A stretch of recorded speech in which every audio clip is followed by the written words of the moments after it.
gostaria de compartilhar com vocês um pouco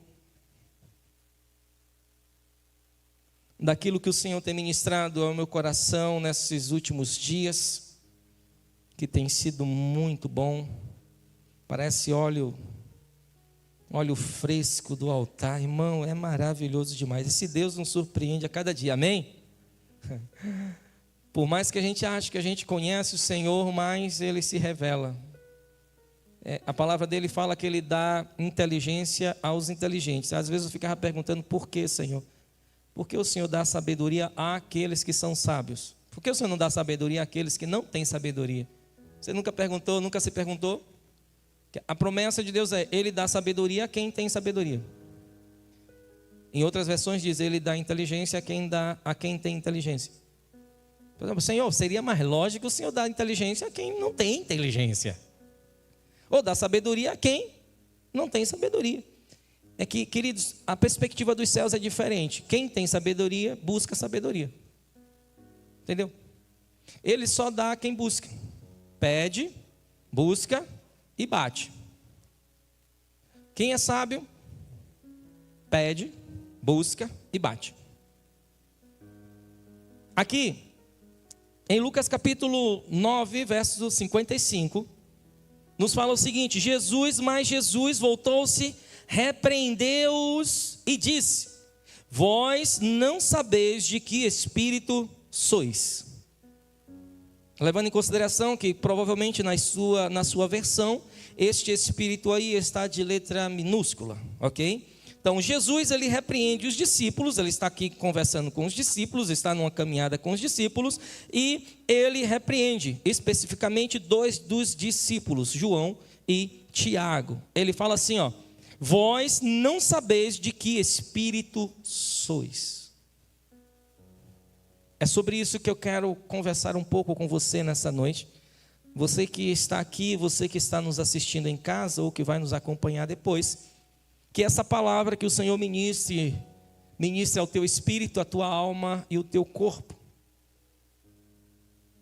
Dia 22, alguém sabe o que aconteceu dia 22 de setembro? Alguém sabe o que aconteceu dia 22 de setembro, às 15 horas e 19 minutos? Alguém sabe? É isso. Obrigado, irmãos. Vamos lá de novo. Alguém lembra o que aconteceu dia 22? Dia 22/9, às 15 horas e 19 minutos. Mudança de estação, entrada da primavera. Vocês precisariam estar ligados nessas coisas, irmão. Porque uma das coisas que a Bíblia pede é para que nós estejamos ligados na questão de tempos e estações. Tempo e estações fala muito nas Escrituras sobre nós e nosso movimento. Então, dia 22, às 15 horas e 19 minutos, nós tivemos uma mudança de estação. Nós tivemos a entrada da primavera. Aquela época que aqueles que têm rinite sofrem bastante, né? Os pólen, mas também a gente começa a ver as flores aparecer, começamos a ver os pássaros a cantar pela madrugada. 5 horas, 5:10, eles estão cantando, os canarinhos estão azoando a cabeça da gente, é ou não é? Aqueles que têm que acordar às 5 horas, beleza, acorda junto com eles, mas aqueles que tentam descansar um pouco mais até às 6, precisa acordar com eles. 5:10 eles começam a cantar. E é maravilhoso você ouvir o que eles fazem, porque eles estão agradecendo ao Senhor. Porque é um canto, é um celebrar a vida. E o Senhor colocou neles isso. Todas as manhãs eles estão celebrando. E olha que eles não plantam. Já viu algum passarinho plantando? Mas pela madrugada eles estão agradecendo ao Senhor. Isso é maravilhoso, irmãos.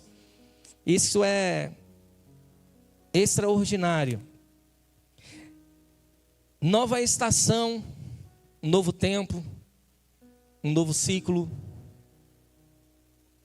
Eu não sei como é que você está, não sei o que é que você tem compreendido de Deus neste tempo.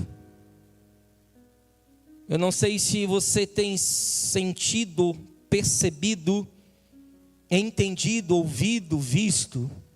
Se algum dos teus sentidos espirituais foram aguçados nesses últimos 3, 4 meses, porque temos falado aqui repetidas vezes sobre um tempo de transição do Senhor.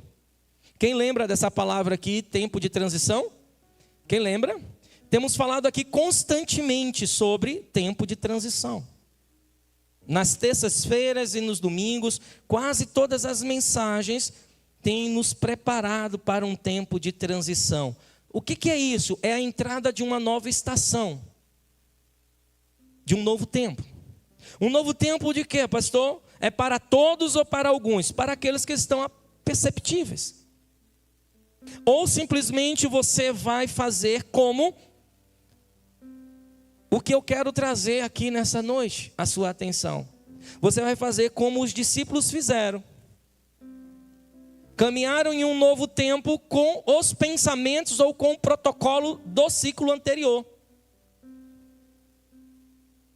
Se você não estiver perceptível, se você não buscar, você não pedir e dar-se-vos-á.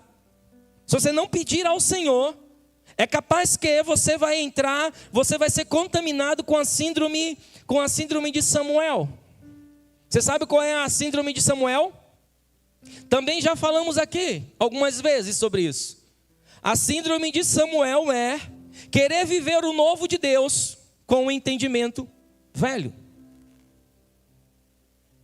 Parece que essa síndrome de Samuel, ela persegue os cristãos até hoje. Porque essa mesma síndrome pegaram os discípulos nos dias de Jesus, sendo que os discípulos estavam caminhando com Jesus dia a dia, vendo os milagres, vendo a revelação de Deus em carne e osso. E ainda assim eles estavam caminhando segundo o ciclo anterior. Os perigos que há em um tempo de transição, em um novo tempo com o Senhor, em uma nova estação, a gente precisa ter alguns cuidados, porque os nossos movimentos podem estar ainda fundamentados no protocolo do ciclo anterior. Alguns cuidados que eu e você precisamos ter. Precisamos também entender que podemos estar tendo referências boas aplicadas no tempo errado. Eu quero ferir um pouco a sua mente nessa noite. Se você tiver com sono, por favor, você pode até cochilar. Amém? Mas aquele que está do teu lado, eu estou te delegando autoridade para beliscar quem dormia aí. Que eu sei que vai esticar um pouquinho a sua mente, e eu preciso que você esticar a sua mente nesse tempo. Eu preciso ferir um pouco a sua mente para ver se o seu coração se revela. Alguns cuidados que eu e você precisamos ter. Em um tempo de transição ou um novo tempo com o Senhor, em uma nova etapa com o Senhor, é que eu posso estar caminhando com Jesus verdadeiramente e ainda assim a minha mente está guardada os protocolos do ciclo anterior. É o que nós vamos ver aqui nas Escrituras.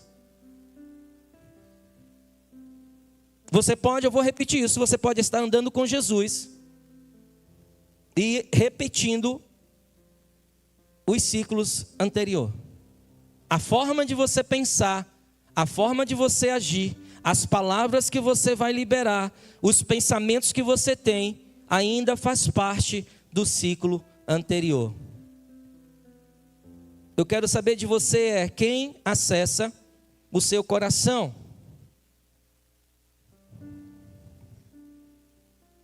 Quem acessa o seu coração?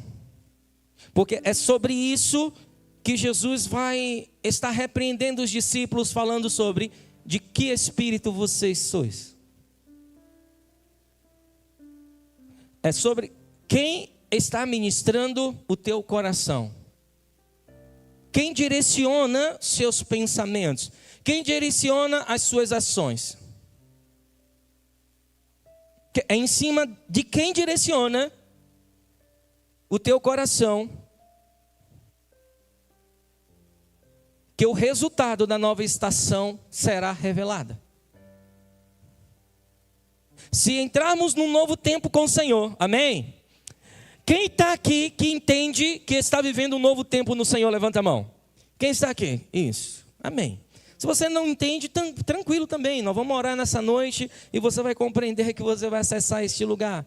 Um novo tempo com o Senhor, amados, se refere a um acesso de Deus, a uma graça de Deus sobre a sua vida, sobre a sua família, sobre os seus negócios, sobre o seu ministério. Um acesso que Deus dá a você em relação à graça, misericórdia, compaixão e favor dele.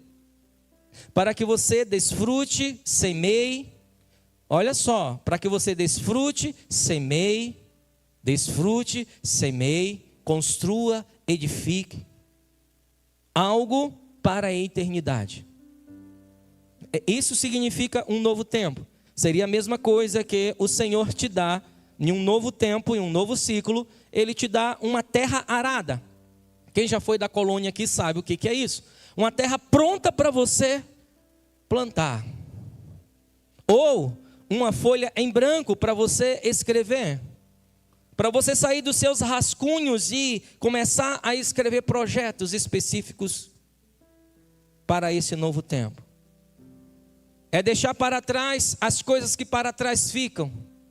E se voltar para aquilo que o Senhor, aquilo que o Espírito Santo está revelando ao seu coração. Isso significa uma nova estação em Deus.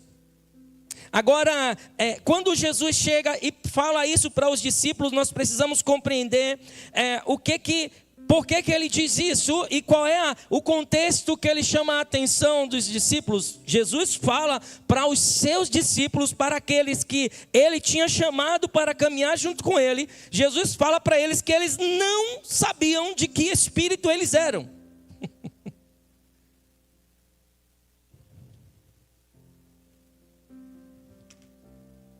Vamos entender pela palavra do Senhor o que a palavra do Senhor nos fala a respeito disso.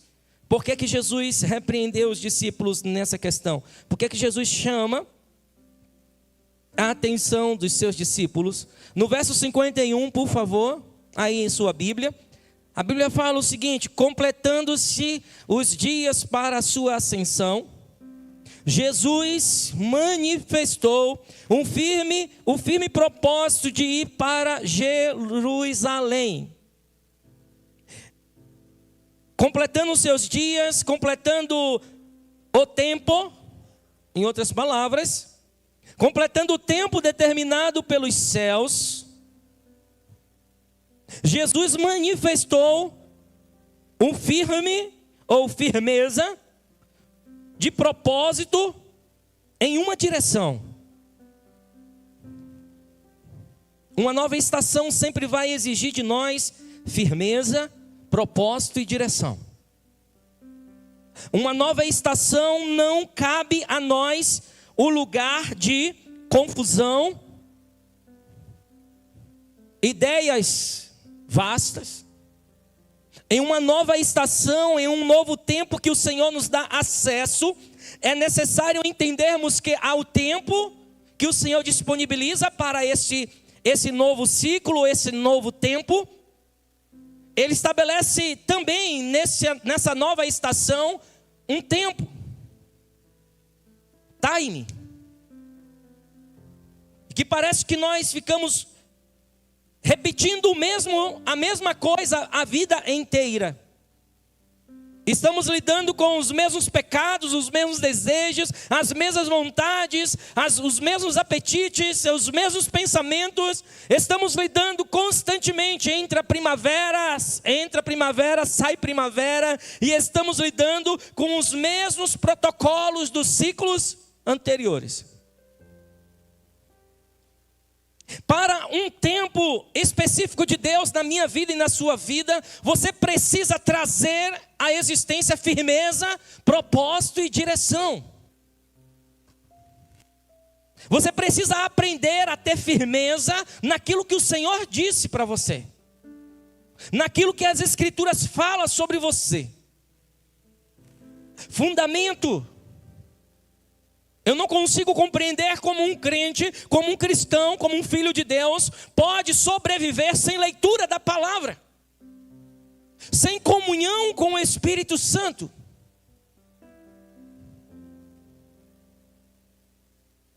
Sem estudar aquilo que o Senhor pensa sobre ele.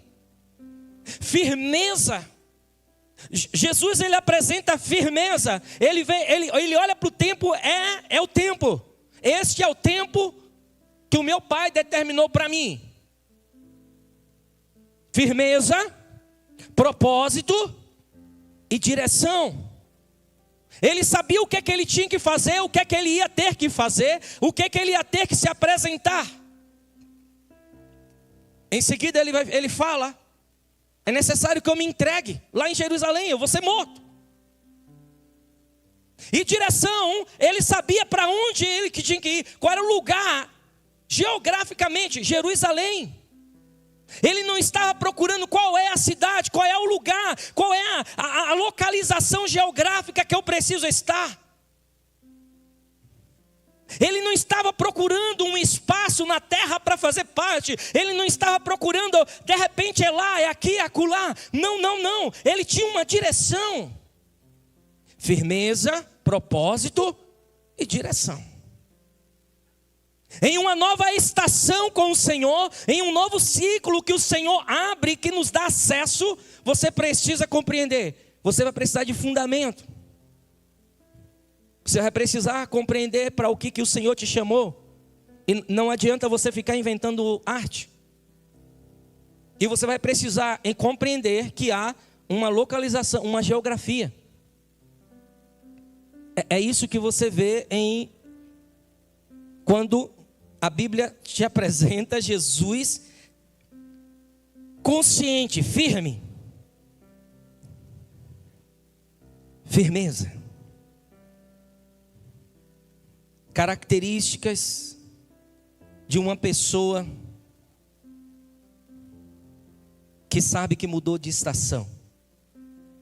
Firmeza ou determinação, clareza e direção. Tudo aquilo que se opõe a isso é ciclo anterior. É viver no ciclo anterior. Mesmo tendo acesso, os pensamentos continuam os mesmos. No verso 53, vamos ler o 52, depois o 53. 52, mandou mensageiros à sua frente, os quais entraram numa aldeia de samaritanos para lhe prepararem pousada. Aí acontece algo interessante, mas não receberam. Não quiseram receber Jesus, porque viram que ele ia para Jerusalém. Como é que deve ser a cara de alguém que vai para Jerusalém, né? É interessante, você já leu essa palavra, você já leu essa passagem, e você para refletir que Jesus entendeu que o tempo dele tinha chegado. Olha só, no nome de Jesus, que leva a sua mente cativa ao senhorio de Cristo. O tempo de Jesus tinha chegado. Jesus demonstra para os discípulos, denuncia para os discípulos firmeza, propósito e direção. E não somente no seu ciclo de amigos, seu ciclo pessoal, mas Jesus chega a um lugar, a uma aldeia, a qual as pessoas que estavam naquele lugar viu que o semblante dele denunciava a direção que ele estava.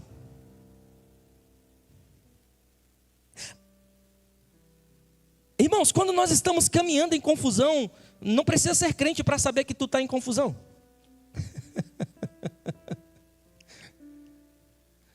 Quando não sabemos o que cremos, não precisa ter nenhuma revelação para saber, está aqui escrito. Lá fora te observa. No caso de Jesus, eles viram que Jesus tinha firmeza, propósito e direção. O que as pessoas estão olhando no seu semblante? O que você denuncia quando conversa com alguém?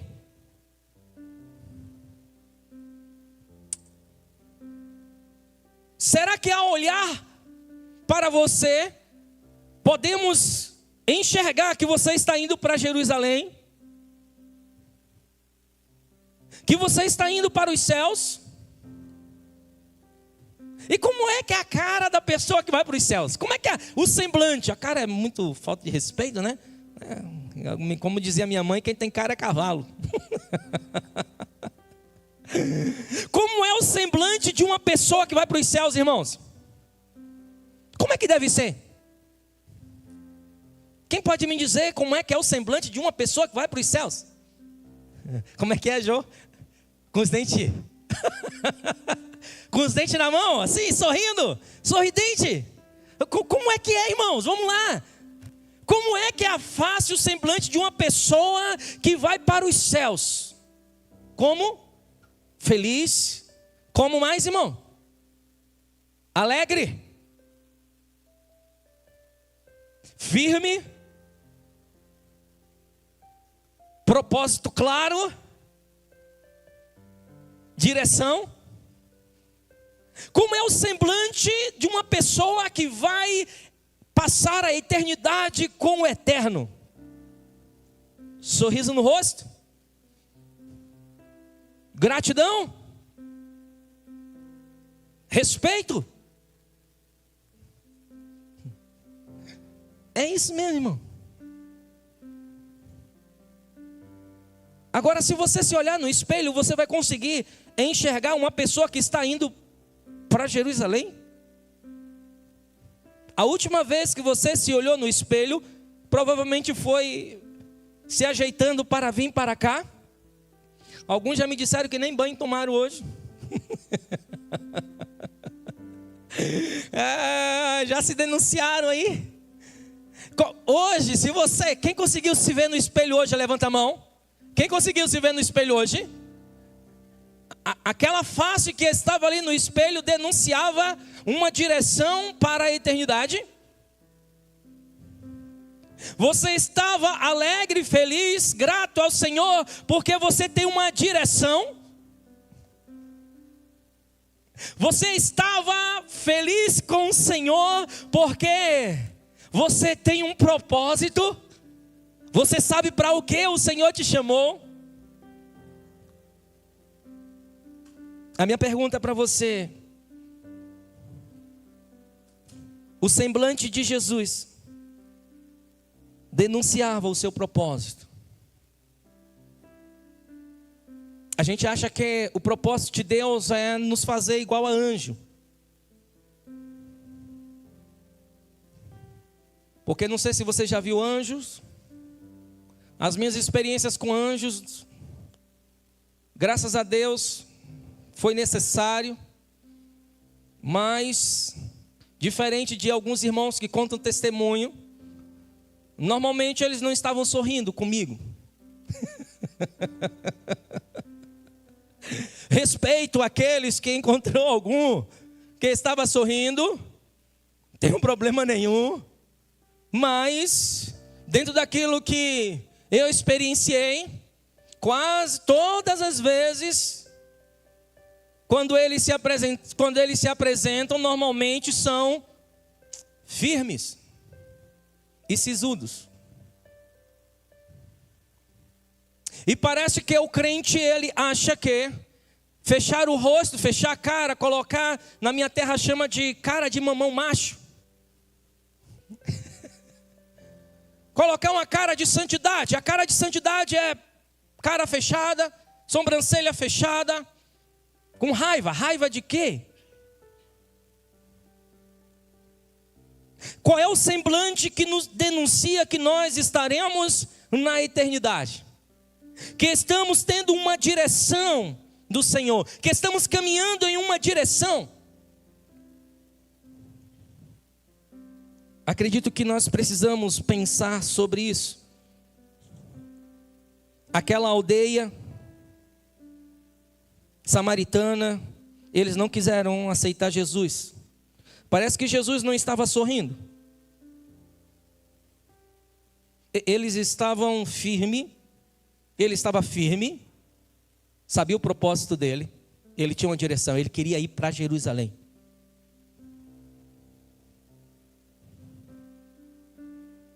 E aí no versículo seguinte, parece que desanda o negócio.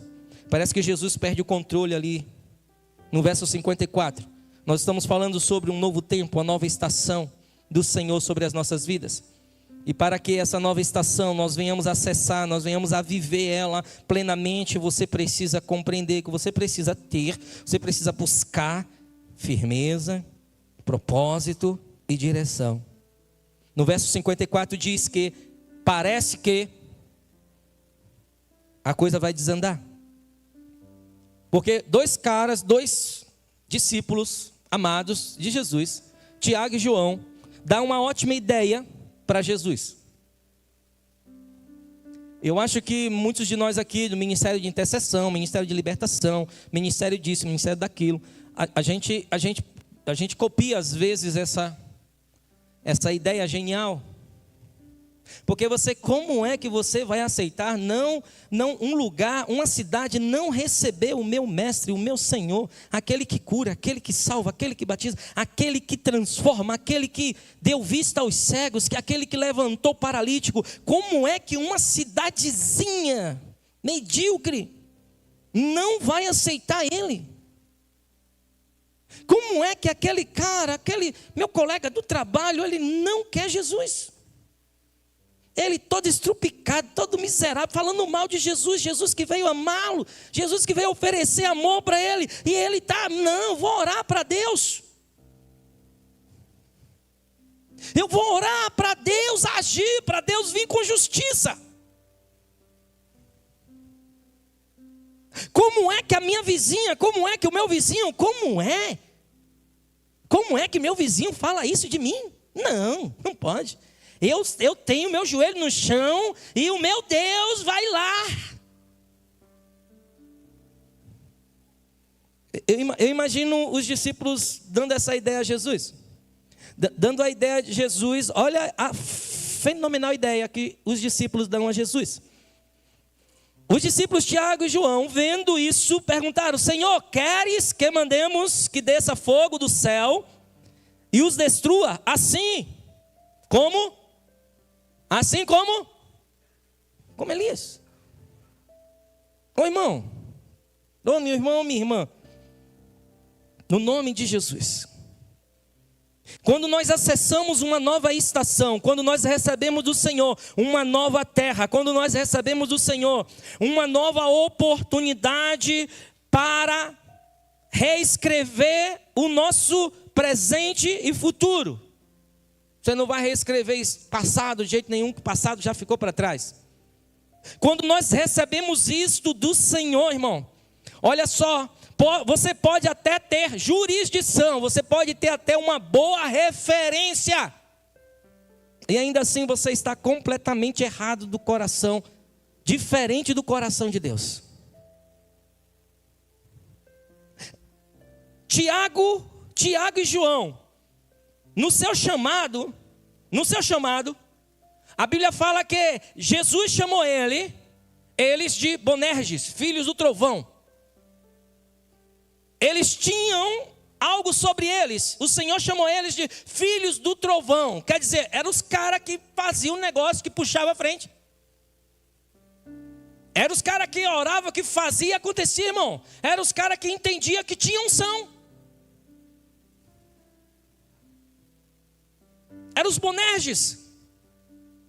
Agora, quando chega aqui, eles me pegam uma referência certa, ok, lindo. Eles tinham visto na transfiguração, pouco tempo antes, algumas coisas acontecerem. Eles viram que havia poder, que eles tinham autoridade, que o Senhor tinha delegado a eles a autoridade e poder.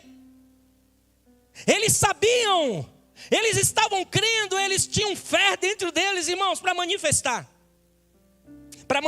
glória, manifestar poder. Irmãos, eles não falam isso aqui de boca para fora. Eles não falam isso aqui para ver se colava. Eles falam isso aqui porque eles sabiam que eles poderiam orar e derramar fogo sobre aquela cidade. Em outras palavras, eles poderiam orar e quebrar a perna do inimigo deles. Em outras palavras, eles podiam orar e o vizinho se arrebentar. Eles podiam orar e o chefe, a patroa ou o patrão, ou aqueles que falaram mal deles, simplesmente se ver com Deus. Irmão, mandinga, gospel. O que eles estão fazendo aqui, queridos, é uma jurisdição, utilizando uma jurisdição fora do tempo. Um protocolo, fora do tempo. Eles sabiam que Elias tinha orado e o fogo, lembram disso? Elias orou e o fogo desceu. Eles tinham uma boa referência? Tinha, meu irmão. Tinha versículo bíblico para isso? Tinha uma palavra. Tinha ou não tinha? Tinha, irmão. Eles tinham uma palavra. Por isso que eles colocam o nome de Elias no meio. A minha pergunta para você é: será que não estamos usando a mesma coisa? Será que não estamos usando as mesmas ideias de crente que Tiago e João estavam usando? Ao acessar um lugar, ao acessar um novo tempo, estamos usando o protocolo de um ciclo anterior? Porque o que João e Tiago, do lado de Jesus, estava propondo a Jesus era fazer acontecer novamente aquilo que aconteceu com a oração que Elias fez. Era repetir o poder segundo as suas intenções. Será que nós não estamos presos a um ciclo anterior, onde queremos repetir protocolos passados?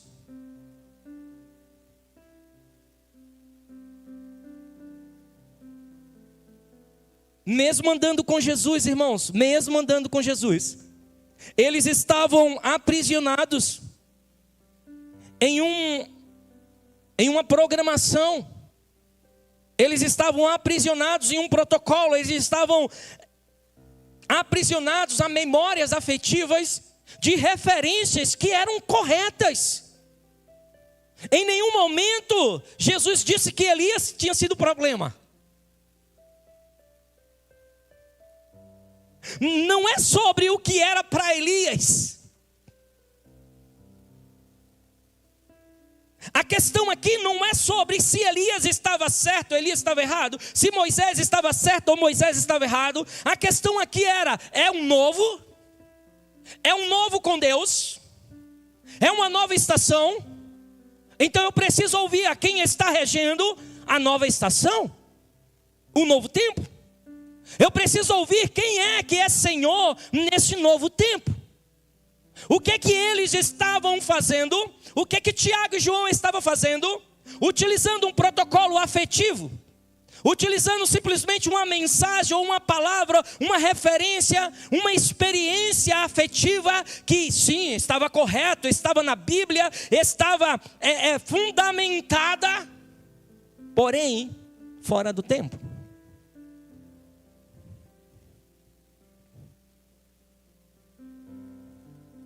Um novo tempo o Senhor nos coloca para semearmos.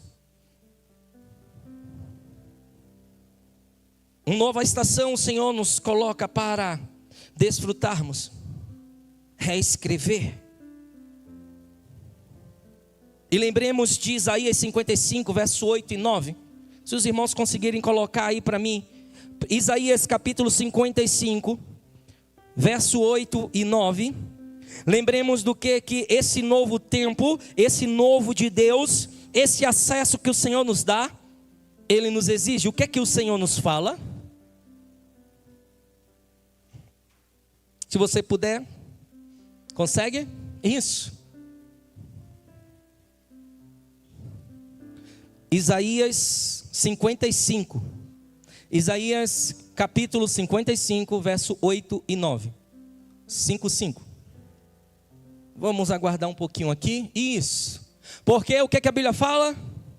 Porque os meus pensamentos não são, nem os vossos caminhos meus, diz o Senhor.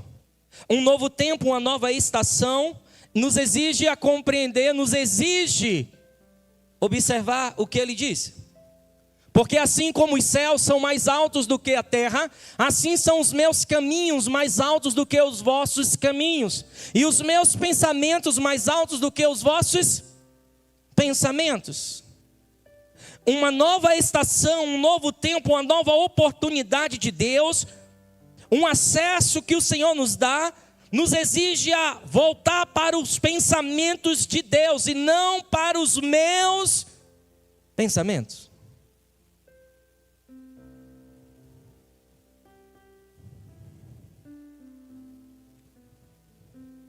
Os discípulos estavam usando de criatividade e a afetividade. E mesmo tendo referências corretas, ainda assim estavam deslocados do tempo. O nosso problema, a nossa dificuldade como igreja, muitas vezes, é não levarmos em consideração o tempo. A Bíblia fala em Eclesiastes, a palavra de Deus nos fala que há tempo e modo para todas as coisas debaixo dos céus. Há um tempo e um modo. Não somente um tempo, mas há uma forma de se fazer. Não é a mesma forma. Se há um tempo e um modo para tudo, quer dizer, não é a mesma forma. Porque de forma tendenciosa, nós queremos repetir as mesmas coisas, irmãos. Porque queremos copiar sempre aquilo que nos afetou, ou aquilo que nós admiramos, e não ouvimos aquilo que o Espírito Santo de Deus está falando, está fazendo. Uma nova estação, um novo tempo, é para você. Amém? Alguém está esperando viver isso?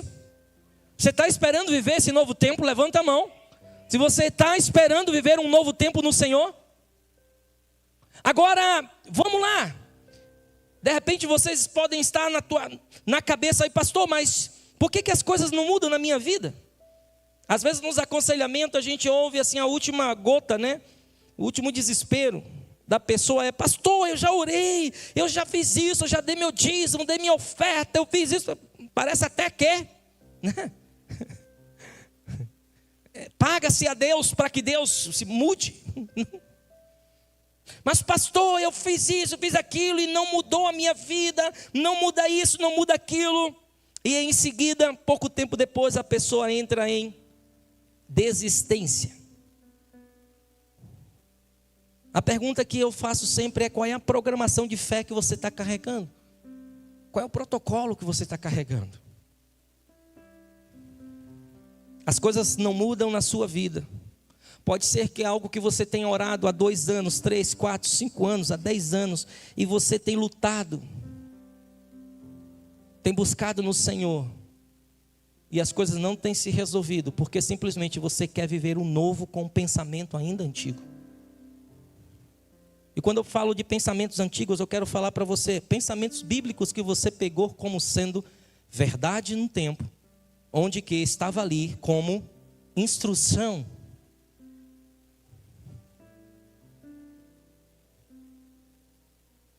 Como é que é, pastor? Sim. Existe uma tábua cronológica na Bíblia.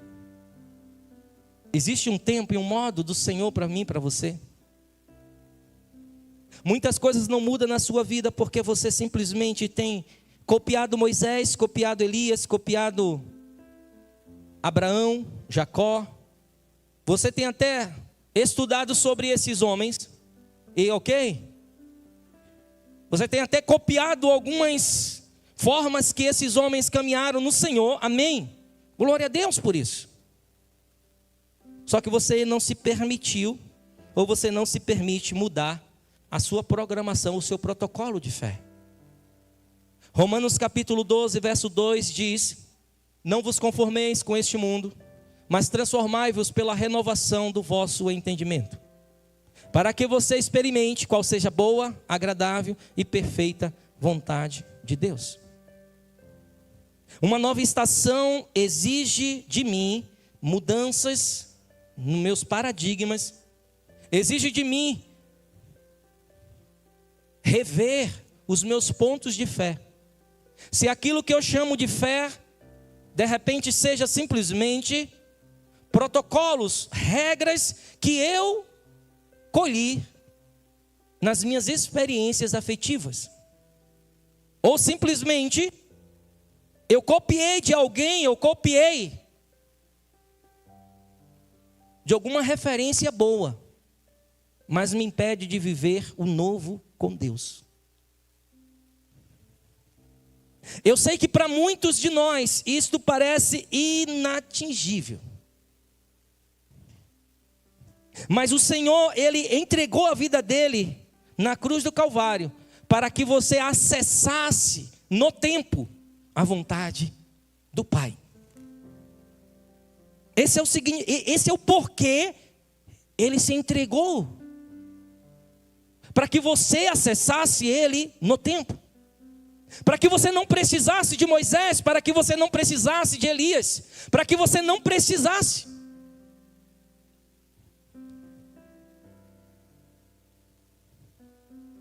E não vos conformeis com este mundo. E quando nós falamos esse versículo, as pessoas pensam simplesmente: pastor, é comprar novos livros, é fazer novos cursos, é fazer novas teologias. Não, irmãos, vamos ver como é que Jesus ensina isso. Renovação de mente. Porque não é somente deixar de fazer o que se fazia de errado, é fazer o que é certo, irmão. A nova estação, o novo tempo com Deus nos exige não somente deixar de fazer o que é errado, irmãos, é fazer o que é certo. Às vezes queremos somente deixar o que é pecado, mas nós não nos comprometemos com o que é correto. O que é que Deus chamou você? O que é que Deus chamou você? A sua casa? Como é renovar a mente segundo o reino de Deus? Como é que eu renovo o meu entendimento? Como é que eu vou, simplesmente, pastor, mudar de igreja, mudar de teologia, mudar de unção, mudar de profeta, mudar de apóstolo, mudar de pastor? Não, querido. Ei, não é sobre isso, isso é coisa nossa. Renovar entendimento, Jesus disse sobre isso. Aonde, pastor? Aqui, irmão. Aqui, bem aqui na sua frente, aqui, ó. Lucas capítulo 9, no verso 55. Quando ele repreende os discípulos, quando ele repreende Tiago e João, que dá uma ideia maravilhosa, segundo ele, segundo os paradigmas deles, Jesus fala para eles, Jesus volta para eles, repreende e diz: vocês não sabem de que espírito vocês são. Pois o Filho do Homem não veio para destruir a alma dos homens, mas para salvá-las. Como eu vou renovar o meu entendimento para o reino? Como eu vou conseguir desenvolver o meu entendimento, uma nova maneira de pensar? Aqui Jesus, ele deixa claro para mim e para você a primeira coisa, irmãos: descubra e defina de que espírito vocês são.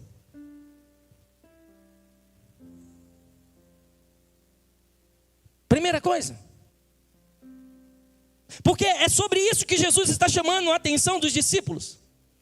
Descubra quem é que ministra sobre o seu coração, sobre a sua mente.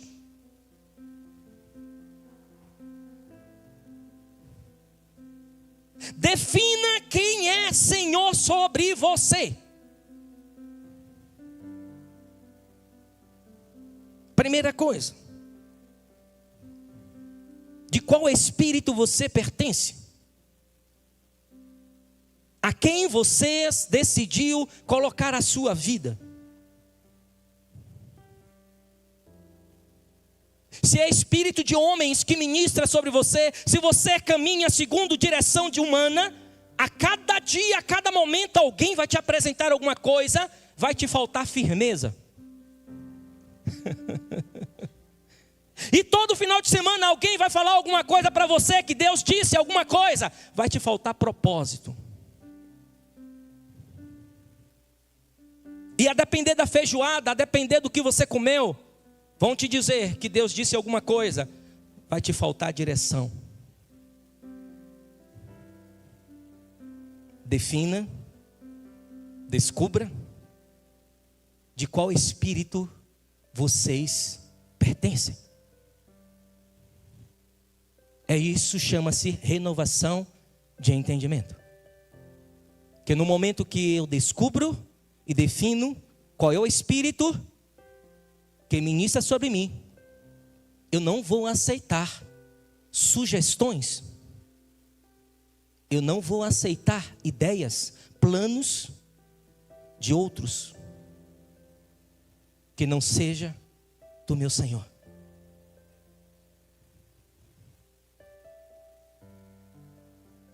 E isto, a Bíblia me deixa claro também nessa passagem, que não é o Senhor que decide isso sobre mim. Senão Jesus estaria repreendendo. Pensa comigo, Jesus estaria sendo desleal com os discípulos. Se fosse Jesus que definisse sobre os discípulos. Olha, irmãos, no nome de Jesus, acordem. Se fosse Jesus que definisse sobre os discípulos, por que Jesus estaria repreendendo os discípulos? Seria deslealdade. Jesus fala para eles: vocês não sabem, descubram qual é o espírito que guia vocês. Vocês não sabem de que espírito vocês são. É por isso que vocês andam aqui e acolá, por isso que vocês ouvem, segunda-feira vocês ouvem direita, esquerda, você ouve isso, você ouve aquilo outro. Todos os dias você está em angústia, em tristeza, você me apresenta algumas coisas em palavras que não tem nada a ver com a realidade dos céus. Por quê? Vocês não sabem a quem vocês estão ouvindo. Vocês não definiram a quem vocês pertencem. Primeira coisa, defino. Os discípulos até, irmãos, só para clarear um pouco mais para vocês, os discípulos até citaram Elias e não adiantou nada. Você pode até citar algum versículo bíblico. Você pode citar Moisés, você pode citar Jeremias, você pode citar Isaías, você pode citar qualquer... Não vai te ajudar enquanto você não decidir qual espírito você pertence. Isso é uma decisão pessoal. Isso é uma decisão pessoal. Não é Moisés, não é Elias, não é Abraão, não é a unção, não é o dom, não é a revelação, não é a teologia. Eclesiastes capítulo 8, versos 5 e 6 já diz: há tempo e modo para tudo. E eu e você somos convocados neste tempo a definir, a descobrir qual o espírito você pertence. A primeira coisa para renovar nosso entendimento. A segunda coisa que nós precisamos, que Jesus também apresenta aqui, que é maravilhoso no verso 56. A segunda coisa é o seguinte: quando você descobrir qual é, né? A primeira é descubra, defina. A segunda coisa é, quando você descobrir isso, quando você fizer o ponto 1, então vamos para o ponto 2. Junte-se a Ele. Junte-se a Ele. Não fique assistindo Ele fazer. Junte-se a Ele. A palavra do Senhor nos chama de cooperadores.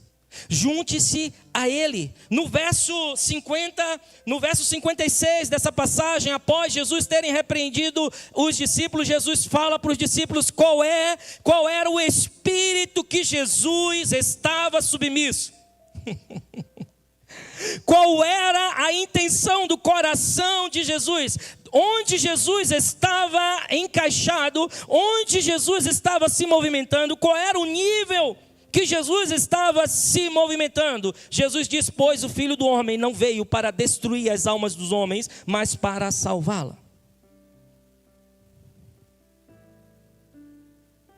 Quando a gente descobre que nós estamos, qual o espírito que nós estamos, que nós pertencemos, se é o espírito do Cristo, aí é você que tem que responder nessa noite. Se é o espírito do Cristo, a Bíblia me fala algumas características que Jesus me apresenta aqui. Não é sobre destruição do outro, não é sobre que o outro passe mal, não é sobre fechar a igreja do outro, não é sobre fechar a religião do outro.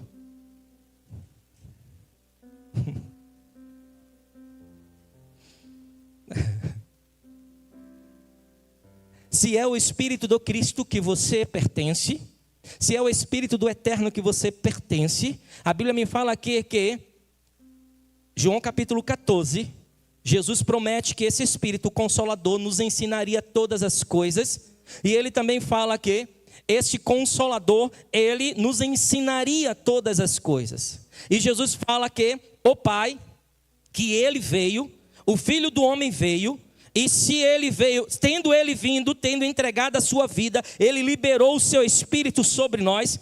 Esse Espírito não mudou de protocolo, porque ele vem estabelecer exatamente o protocolo da noiva, da igreja. E o protocolo é não destruir. Não veio para destruir a alma dos homens, mas para salvá-las, libertar, curar.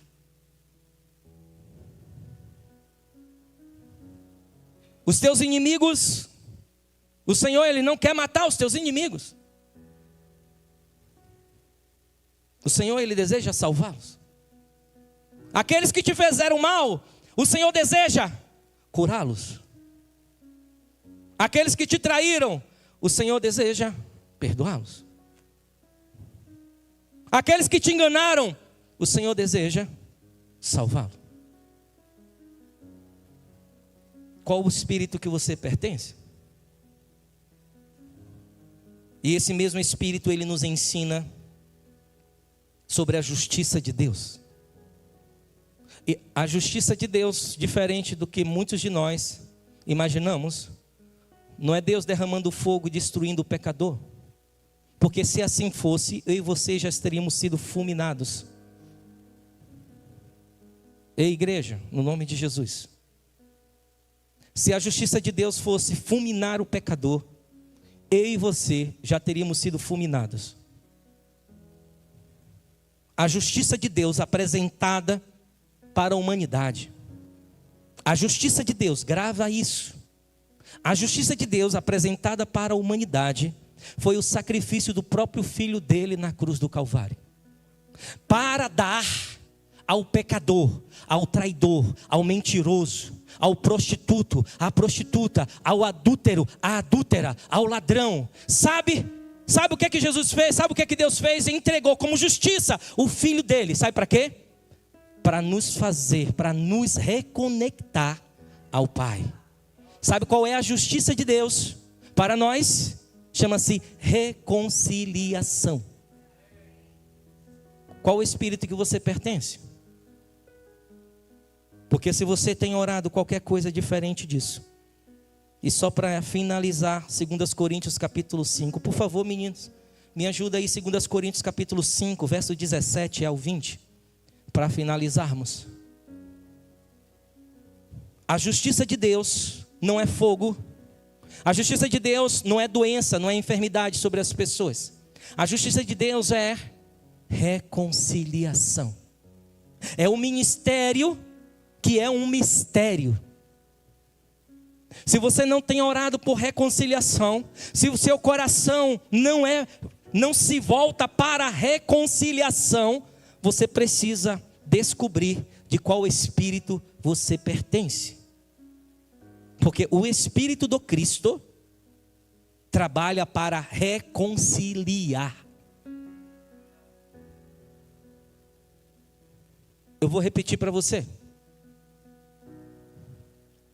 Se as tuas ideias, os teus pensamentos, a tua fala, o teu semblante denuncia qualquer coisa que seja diferente de reconciliação,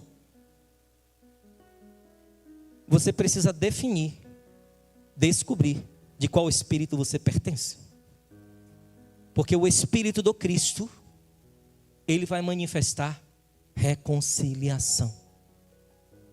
2 Coríntios capítulo 5, verso 17 diz assim que se alguém está em Cristo, nova criatura é, as coisas velhas já se passaram, eis que tudo se fez novo. No verso 18 diz: e tudo isso provém de Deus, que nos reconciliou consigo mesmo por Jesus Cristo, e nos deu o ministério da reconciliação. O Senhor não te deu a unção do apóstolo, do pastor, não te deu um ministério simplesmente do apóstolo, do pastor, do evangelista, do profeta, do ministro, do louvor, disso e daquilo. O Senhor te deu um ministério para que todos os seus dons, tudo aquilo que você recebeu, seja material, seja emocional, seja espiritual, tudo funcione dentro desse ministério, reconciliar pessoas aos céus. Entenda, não há outro lugar. E pastor, e aquela pessoa ruim? Também, eu e você já fomos ruins um dia. E o pecador é exatamente o pecador, porque eu e você também fomos um pecador. E somos pecadores, reconciliados. Próximo versículo 19. Isto é, Deus estava em Cristo, olha, Deus estava em Cristo, reconciliando consigo o mundo, não lhes imputando os seus pecados, e pôs em nós a palavra da reconciliação. Reconectar. Verso 20. De sorte que somos embaixadores, representantes dos céus, da parte de Cristo, como se Deus por nós rogasse. Rogamo-vos, pois, da parte de Cristo, que vos reconcilieis com Deus. Meu irmão, você que está nos visitando, você que está aqui nessa noite, que já nos visita, você que já há algum tempo tem caminhado nesta casa, no nome de Jesus, eu quero falar para você, eu rogo a você, da parte de Cristo, que não tem nada e ninguém impedindo que você esteja novamente nos braços do Pai. Não tem nada, não há pecado que impeça, não há enfermidade que impeça, não há anjo nem principados que possa intervir, que possa ficar entre você e Deus nessa noite, impedindo que você se reconecte com Ele. Os nossos dons, nossos talentos são para te dizer que é possível você se reconciliar com o Pai nessa noite. A nova estação de Deus para a minha vida, para a sua vida, me exige a compreender que precisamos nos reconciliar com Ele. Peço a você que fique de pé no nome de Jesus.